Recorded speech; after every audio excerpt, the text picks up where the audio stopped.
Air force के लिहाज से मैं बात करता हूँ तो स्ट्रेटेजिकली इसकी बहुत ज्यादा इंपॉर्टेंस है, क्योंकि एक तो ये किसी भी हमारे दुश्मन के साथ नजदीकी बॉर्डर पर नहीं है, और जब भी आप एयर अटैक्स के लिए जाते हैं तो आपको थोड़ा सा एक डीप रहना पड़ता है। आप एकदम से बॉर्डर के ऊपर बेसिस एयर बेसिस बना करके अटैक नहीं कर सकते हैं।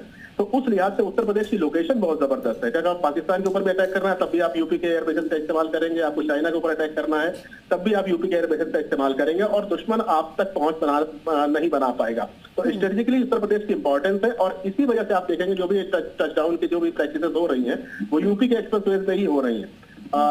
इस बात का एक सबसे अच्छा सिनेरियो ये होगा कि अगर बाई चांस कई लड़ाइयां शुरू हो जाती हैं, जैसा कि इस समय अंदेशा पूरी तरह से, तब आप देखेंगे कि यूपी के जो भी एयर बेसेस हैं उनके साथ साथ ये जो भी एक्सप्रेस, अगर आप ये भी देखें कि इस समय लगातार एक्सप्रेसवेज बन रहे हैं यहाँ पर और उनके अंदर हवाई पट्टियां बनाई जा रही हैं, तो उसका इंपॉर्टेंस हो जाता है। तो मुझे लगता है कि बहुत तारीफ के काबिल कदम है और इसके ऊपर सरकार को और ज्यादा प्रयास करने चाहिए। सर एक और सवाल, और क्योंकि अब ये जो प्रैक्टिस चल रही है और ऐसे वक्त पर जब अभी कल ही गृह मंत्री ने भी बयान दिया और प्रधानमंत्री लगातार बयान दे रहे हैं, और ये जो तस्वीरें अब दिख रही हैं, इससे और क्या इससे और मजबूती मिलेगी और पाकिस्तान के लिए सीधा मैसेज भी है? देखिए, लड़ाइयां जब होती है तो एक परसेप्शन का खेल भी चलता रहता है। कुछ पाकिस्तान के अंदर ये परसेप्शन जरूर जाएगा कि हिंदुस्तान के अंदर ये काबिलियत है कि हम अपने फाइटर जेट्स को, अपने दूसरे तरह के विमानों को, हम हवाई पट्टियों की हम मोहताज नहीं है, हम उनको सड़क के ऊपर भी उतार सकते हैं। तो इसका एक जो परसेप्शन जाता है वो जबरदस्त है, और सारा खेल परसेप्शन का ही, क्योंकि लड़ाइयां कई मोर्चों पर एक साथ लड़ी जाती है। इंफॉर्मेशन वारफेयर भी होता है, प्रोपेगेंडा वारफेयर भी होता है, और साथ ही साथ इस तरह की जो दिखावा होता है वो भी बहुत जरूरी है। तो अगर आज के सिनेरियो की बात करें तो इसका जो इसकी गूंज है वो सिर्फ पाकिस्तान तक नहीं बल्कि बियॉन्ड द पाकिस्तान और वेस्टर्न कंट्रीज तक भी जा रही है, और वो लोग भी समझ रहे हैं हिंदुस्तान की ताकत को, जो शायद हमारे साथ खुल के खड़े नहीं हो पा रहे थे। तो एक अच्छी मैसेजिंग है और इसके ऊपर लगातार काम होते रहना चाहिए, और ये जो है पाकिस्तान के लिए तो बहुत बड़ा सबक होगा। सर अब इससे और कितनी मजबूती मिलेगी? अगर हम पहले कभी ऐसा हुआ कि ऐसी जरूरत महसूस हुई हो कि अगर ऐसा होता तो शायद स्थिति और बेहतर हो सकती थी? देखिए, अब अभी जो हमारा सिनेरियो है, आपको ये नहीं भूलना चाहिए कि हम दो तरफ से कम दुश्मन से जबरदस्त तरीके से घिरे हुए हैं। हमारे साथ दोनों तरफ होस्टाइल नेशंस हैं, पाकिस्तान है, चाइना है, और रही बात दूसरे देशों की, जैसे बांग्लादेश का मैं उदाहरण दूंगा, अब वो भी भारत के खिलाफ बातें करना शुरू कर चुके हैं। तो कभी ऐसी सिचुएशन आ सकती है जब वो कई फ्रंट पर एक साथ लड़ना पड़ेगा। जब कई फ्रंट पर लड़ाई होती है तब आपको बैकअप के ऊपर जबरदस्त आपको जाना पड़ता है। तब बैकअप के रूप में आपको नए नए एयर बेसेस बनाने पड़ते हैं, तब बैकअप के रूप में आपको इस तरह की हवाई पट्टियों का इस्तेमाल करना पड़ता है, स्टैंड बाय सिस्टम का इस्तेमाल करना पड़ता है, और बहुत सारी चीजें आती हैं। तो फ्यूचर प्लानिंग के हिसाब से इस तरह के बेसिस के ऊपर प्रैक्टिसेस लगातार होती रहनी चाहिए। और जो खत्म हो चुका है, अब इसके बारे में वायुसेना ब्रीफिंग करेगी कि कौन कौन से फाइटर प्लेन थे, क्या उनकी खासियत थी, उसके बारे में अब बताया जाएगा। लेकिन आपको मैं एक बार तस्वीर दिखाऊं तो देखिए, यही वो रनवे था जहां से तमाम फाइटर प्लेन जो थे वो टच डाउन करके उड़े थे। अब वो जो टच डाउन था, जो एयर शो था, वो खत्म हो चुका है। तो प्रेस ब्रीफिंग होगी, उसके बारे में बताया जाएगा जी। तो देखिए, तुषार हमारे सहयोगी लगातार अपडेट भी दे रहे हैं हमारे साथ, लगातार डिफेंस एक्सपर्ट भी लगातार बने हुए हैं। अब डीके खन्ना जी हमारे साथ जुड़ चुके हैं, डिफेंस एक्सपर्ट है। बहुत स्वागत है डीके खन्ना जी हमारे साथ जुड़ने के लिए। Thank you. सर, अभी ये जो प्रैक्टिस चल रही थी ये खत्म हो चुकी है, अब कुछ देर बाद ब्रीफिंग होने वाली है। कैसे इस पूरे सिनेरियो को देख रहे हैं और कितना क्या मैसेज जा रहा है पूरी दुनिया में? ये एक प्रैक्टिस है, प्रैक्टिस करते हैं ये अभी नहीं है कि हर साल के अंदर ये प्रैक्टिस वगैरह होती हैं।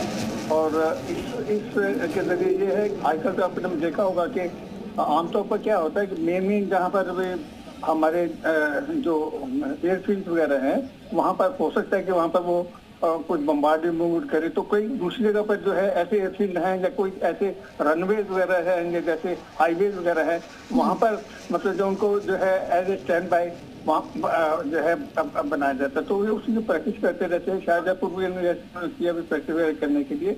और दूसरा ये एक और है कि इसमें एक और आई डोंट नो, आज मैंने कोई डेमोन्स्ट्रेशन देखी नहीं है, और ये साथ ही साथ के अंदर जो है एक चेक करते हैं कि एनिमी के पीछे जब जाकर वहाँ पर जो किसी के से जो उनका जो मिलिट्री इंस्टॉलेशन वगैरह है या कोई ऐसे वर्नेबल टारगेट वगैरह है उनको किसी से डिस्ट्रॉय किया जाए, तो अपने कमांडो हो सकते हैं, आप दिख रही होगी, क्योंकि सुखोई और राफेल जैसे अत्याधुनिक जो फाइटर प्लेन थे वो इस वक्त रनवे पर से उड़ रहे थे। वो रनवे जो कि एक्सप्रेसवे पे बना है, यानी कि उत्तर प्रदेश का एक्सप्रेसवे अब फाइटर प्लेन के लिए रनवे बन चुका है, यहाँ से उड़ रहे थे। तो कहीं ना कहीं दुश्मन देश के लिए और दुश्मनों के लिए ये बेहद डरावनी वाली तस्वीरें थी जो हम दिखा रहे थे, क्योंकि किस तरह से आपने देखा होगा कि राफेल गड़गड़ाहट के साथ आसमान को चीरते हुए आगे बढ़ रहा था। उसी तरह से सुखोई की भी गड़गड़ाहट देखने वाली बात थी कि किस तरह से वो गड़गड़ा रही थी और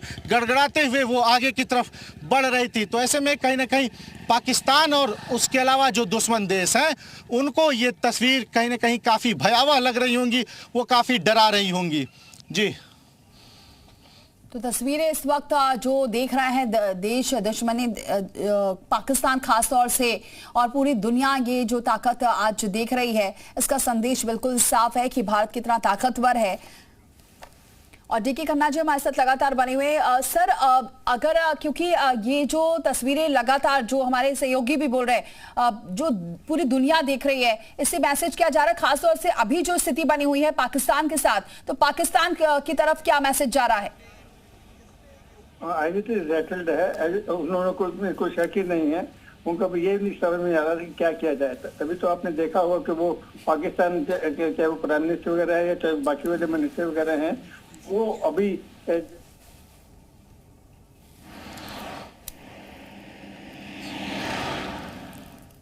जी सर, वही हो सकता है जो घबराया हुआ करने के लिए।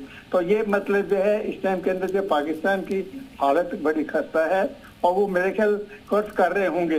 मेरे ख्याल जो इंफॉर्मेशन मेरे को मिली है वो ये है कि ये जो पहलगाम का हुआ था, ये मुनीर की जो है उनका जनरल कहना नहीं चाहूंगा, वो मुनीर की ये स्पेसिफिक बोला था कि उसे मैं करना चाहता हूँ। हालांकि उनके जो ISA वाला जो है, उन्होंने चीफ ने बोला था कि ये इसका रिपोर्टेशन बहुत हो गए, पर इसने बोला नहीं, अपने आप को थोड़ा सा वो कहना चाहता था कि मैं ही मतलब जो है इस टाइम के अंदर अपना आगे करना चाहता है, क्योंकि मुनीर की अपनी जो उनकी जो पर्सनैलिटी है या अपनी उनकी जो पब्लिसिटी वगैरह बहुत कम हो गई है, आर्म फोर्सेस के अंदर भी कम हो गई है। जो है उनकी जो जनता है वो तो उसको चाहती नहीं है, तो उसने कुछ करना चाहता था जिससे वो सभी कंबाइन हो जाए। अगर वो उसके अंदर सिर्फ यही होता है कि अगर इंडिया को टारगेट कर दो और सभी मिल जाते हैं, और वो उसमें सफल हुआ है। इस वजह से हमें है कि हमें इस टाइम के अंदर जो है ये मिलिट्री इंस्टॉलेशन हमारे टारगेट होने चाहिए। तभी आपने देखा होगा कि ये राफेल है, ये 2000 है या सुखोई वगैरह है, ये बेसिकली ये लॉन्ग रेंज वेपन लेके जाते हैं, मिसाइल्स लेके जाते हैं, जिससे कि वो जो है को डिस्ट्रॉय किया जा सकते हैं। मेरे हिसाब से तो ये है हमें टारगेट इस टाइम के अंदर ना केवल जो है जैसे मोहम्मद और ये उनके है, बल्कि उनकी जो मिलिट्री इंस्टॉलेशन है उनको खत्म करना चाहिए, ताकि उनके जड़ से एक बार उठ जाएगा कि मतलब जो है ये आगे से वो उठना चाहिए। नहीं तो आज एक जो दोस्त को उनको डिस्ट्रॉय करेंगे, कल को फिर इकट्ठे हो जाएंगे। डिस्ट्रॉय करो मिलिट्री उनकी इंस्टॉलेशन करने के लिए, और ये एक कदम है अभी डरा हुआ है वहां पर करने के लिए। और एज इट इज उनकी इकोनॉमी डाउन है, अगर इस तरीके से ये स्टैंड ऑफ रहा 1 महीने के अंदर ही, तो उनका तो नेचुरली पूरा जो फॉरेन है वो खत्म हो जाएगा। जी, बहुत शुक्रिया डीके खन्ना जी हमारे साथ जुड़ने के लिए।